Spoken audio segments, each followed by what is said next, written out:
Hello, everyone. This is Eric Mastrota with the National Digest, and today I have the pleasure of speaking to Marilyn Redmond, a counselor, medium, spiritual minister, author, and so much more. She stands as a guiding light for those seeking hope and healing. From enduring a life shadowed by trauma to becoming a source of wisdom and inspiration, her story illustrates the resilience of the human spirit and the profound impact of inner transformation. Hi, Marilyn. How are you doing today? I'm doing fine, thank you. And how are you doing today? I'm doing great. Thank you for asking. And to start us off, I think what would be great is really just to go back to the beginning. You've spoken a lot in your work about growing up in chaos. And when thinking of that, how would you say that carried over into your adulthood, especially your early relationships and marriage? Well, that's an interesting question. I found out it really does carry over. And I grew up in domestic violence, mental illness, and addictions, and lots of abuse. And so when I left home, I was going to make a happy family of my own and not hopefully recreate it. But what I discovered, it goes with you. And I happened in college, I found a fellow and we got along just fine, thank you. And two peas in a pod, I found out, realized that he had the same background I did. So I married what I attracted because of my energy, and I found like attracts like. So it was the same scenario of my growing up in my marriage. And it was devastating because I was always walking on eggshells, trying to not get hurt or abused one more time. And so in my adult life, I looked really good on the outside. I performed very well. I mean, I was a school teacher for 30 years. I graduated valedictorian from high school, soloed with the symphony, did a lot of things that were very outstanding, you might say. And inside, I'm dying because inside of me was not actually making it. Wasn't even surviving by the time I got to treatment for addiction. To the prescriptions from the doctor, the doctor said I was in the last stages of alcoholism. And I found out that one pill and one drink is 6 times the effect, and it was affecting my liver. And so I had to find a new path that would take me out of all the abuse and the chaos and the craziness that I'd been living in. And it took 5 years of growing up enough to leave. Oh, and so what I found out is through counseling and treatment that I emotionally at the age of 3 had shut down from the abuse, and I needed to grow a little older than 3 years old to get out of the divorce. I So 5 years later, I was able, after 3 attempts to divorce, I finally was able to be free and find out answers that I never found out as I was growing up. Right. Yeah, and looking back at those moments, do you recall a specific moment when you realized that something had to change in your life, almost like a personal turning point that led you to seek help for bettering yourself? Well, he tried to kill me several times. I almost died 13 times at this point.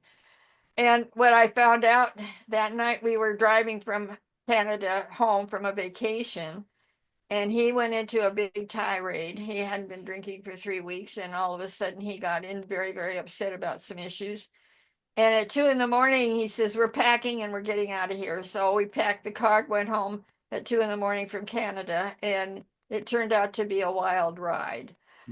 He was manic and driving across both sides of the road down the middle, stopping in the middle as other cars were coming. We almost had 3 head-on collisions.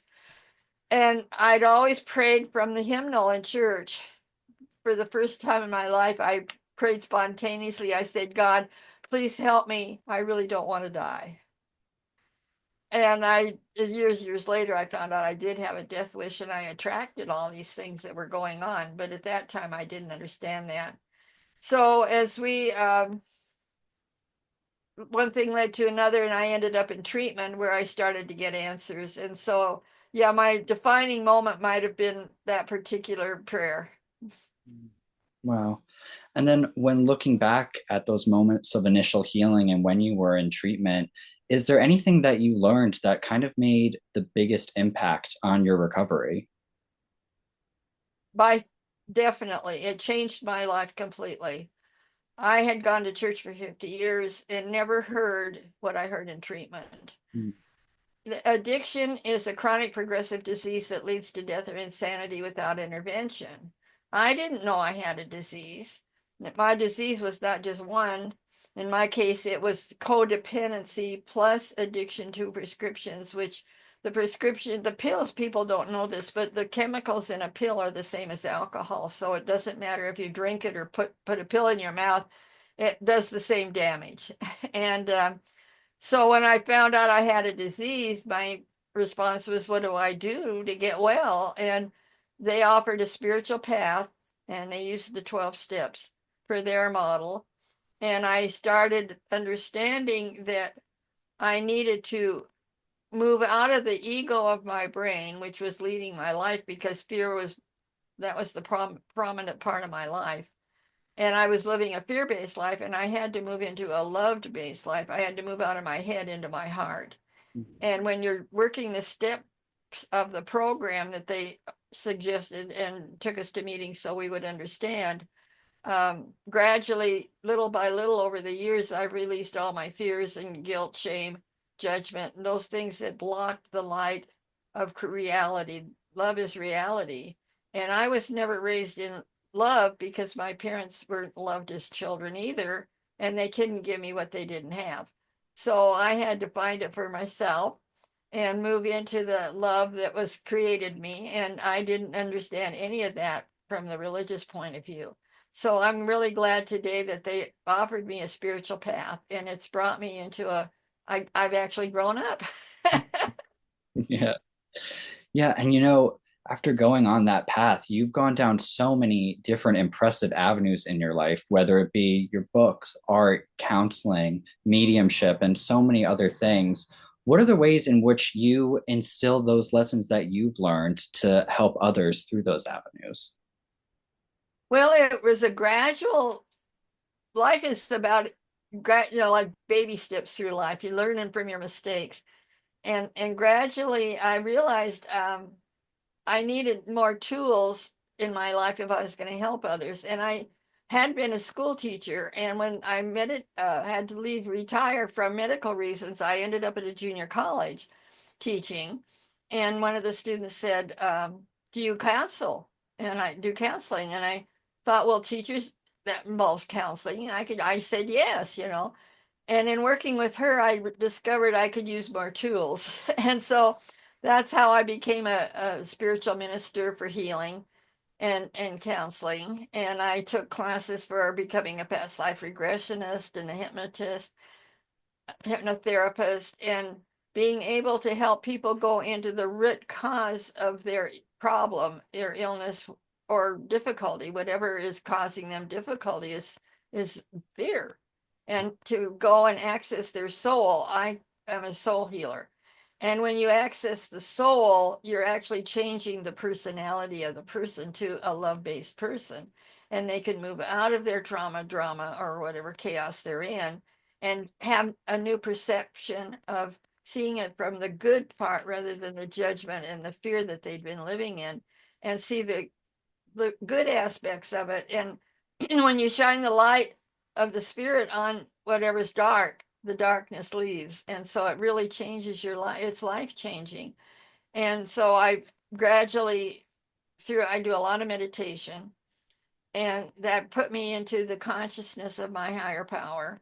And the more you meditate, in my case, I became a psychic, which is you contact those that have passed over in third and fourth dimensions, parents, relatives, what that you want to connect with.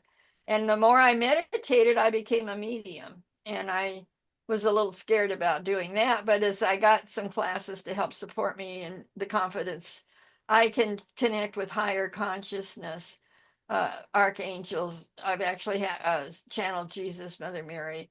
Archangel Michael writes a lot of my books. Paradigm Buster primarily was the first book he channeled for me. Saint Germain channeled Real Meaning of 2012 book. And they're all at Amazon. And what I found out is it's people, if they go into meditation, they leave their ego. And it's like a dial on a radio. there's different numbers on your dial for your radio, like 880 is one we have, and then higher ones like 1000. When you're meditating, you can go into higher and higher levels of frequency, and that's what you connect with. And fortunately, through all the work I've done to clear out my past, which has caused the problems, and move into the where I am today, which is if you're in the presence right now, that's reality. And I always was living off of the past trauma. Today, I can just be real and enjoy the day, and I don't have to worry about what happened in the past. I don't have to worry about the future. I can just be in the today. And so I help to share that with my clients today. And in my writing, I do a lot of writing, and I write columns and do counseling and whatever. No, that's amazing. And I'd love to hear about your work as a medium a little bit more. From your experience, how has that work helped you help other people find healing or closure? Is there any stories that really stick out to you? Well, I actually have several. One lady came, my fellow that I go with is also a healer, and we were working as a partnership at one point, helping people free. And this lady showed up, and she'd been given a fatal diagnosis. She was going to die. She had a family member with the same illness.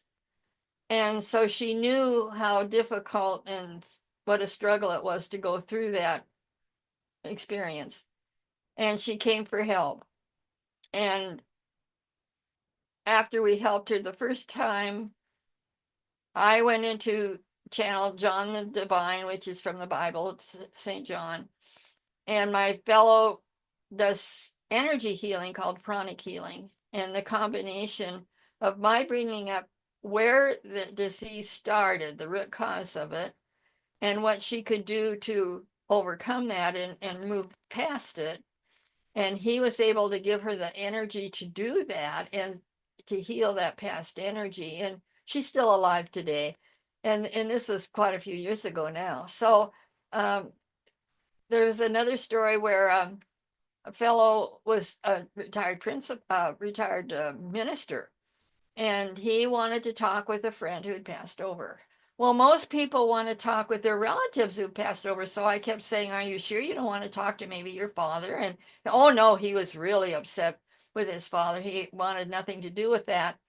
So I connected with his friend, and his in spirit, his father showed up, dressed in black with a black blanket over his head. And he says, "I don't want to talk to my son either." And I don't know exactly how this happened, but the son started talking to his father through me, like I was a channel through me. And as they discussed the situation, they discovered it was a misunderstanding. And all of a sudden they were happy because there really was no problem. They just had a misunderstanding. And the black blanket came off, and the father was happy on the spiritual side, and the son was ecstatic on his side. And the next day, after the program was through, he was running down the hall of the hotel to tell his wife, "You won't believe what happened." He was really thrilled. One of my real special stories is a gal was very, very angry with her parents. They had dropped her off at her grandparents when she was 3 years old, and the parents went off drinking and drugging. She'd been abandoned.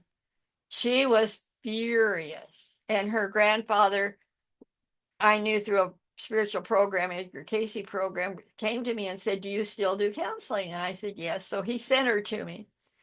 And at one point she said, "Well, I have a thyroid problem." So I said, "Do you mind if we talk to your body consciousness?" So I connected with her. You can talk to your body, your organs, or whatever part of your body, and they'll tell you what the problem is. So that's what we did. And the body said, "You were so furious with your parents, it was really ruining your life. And we distracted you with being sick with the thyroid problem.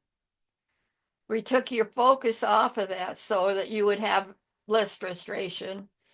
And then we asked for what is the healing information." And the body told her. Now, in those days, I used a tape recorder. Now I use an MP3 player. But she took the tape home, did what her body told her to do to heal, and she came back she was an ongoing client. She came back several weeks later and she says, "I don't need my thyroid medicine anymore." And so she was continuing to work out her problems with her parents. And about a month later, she showed up happy as could be, happiest I'd seen her. And she says, "I'm having lunch with my mother today." And my teeth almost fell to the floor. I mean, I was shocked. And she'd been able to resolve her issues with her mother too. So being a medium, you can get in contact with information you normally would not hear, understand, or know was even available. And so it's very, very helpful in a way and deeper than most people search for. Yeah, it's all so incredible. And you've done so much work throughout your life to help so many people heal in such a variety of ways. So, to close off, I would love to know if there is a message that you have that you want people to know as they walk their own path towards light, truth, and just general healing for themselves. Well, very good. Thank you. I had to learn faith and trust. I couldn't trust my parents because they fought every night, and my church never talked about faith. So as I grew in faith and trust, I discovered you have to release all your fears, guilt, shame, anything negative in your ego, edging God out, or higher power, however you want to describe that. And so instead of coming from the negative, you want to come from your heart, which is the positive.